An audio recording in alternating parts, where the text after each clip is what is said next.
আজ না দুপুরে খেতে একটা লম্বা ঘুম দিয়েছি। আর ঘুম থেকে উঠতে না উঠতেই আমার চলে আসে একটা পিয়ার প্যাকেজ, তো সেটাই রিসিভ করলাম। প্লাস আমার ফ্লিপকার্ট থেকে কিছু ইনস্ট্যান্ট জিনিস আনানো ছিল, সেগুলোও অর্ডার করে দিলাম। তো এটা আনবক্সিং করার সময় দেখলাম আমাকে একটা সানস্ক্রিন পাঠিয়েছে।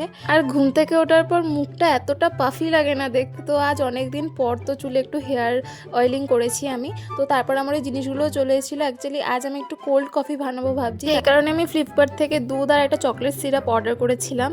আর এই ফ্লিপকার্টের এই ব্যবস্থাটা হয়ে না খুব ভালো হয়েছে, 5 মিনিটেই এসে ওরা দিয়ে যায়। দেখো, ক্যাফে যেরকম অনেক সুন্দর করে খুব শৌখিনভাবে জিনিসটা সাজিয়ে দেয়, হয়তো আমি বাড়িতে অতটা ভালো করতে পারিনি, মানে সাজানোর বিষয়টা, কিন্তু টেস্ট কিন্তু ওর থেকে কোনো অংশে কম হয়নি। আর আমি তো আমার সাথে সাথে আমার মা আর দাদার জন্য বানিয়েছি, আর বাবাও খেয়েছিল একটু। আর সবারই তো খেয়ে বেশ ভালো লেগেছে। আর তার মধ্যে মা আবার আমাকে একটা অয়েল অর্ডার করতে বলেছিল, রিফাইন্ড অয়েল রান্নার জন্য, তো সেটা অর্ডার করে দিলাম মাকে। তারপরে স্প্লিটস ভিলা চালিয়ে আমি আমার কফিটা এনজয় করতে বসলাম। আর এত ভাল লাগছিল না, সত্যি বলছি।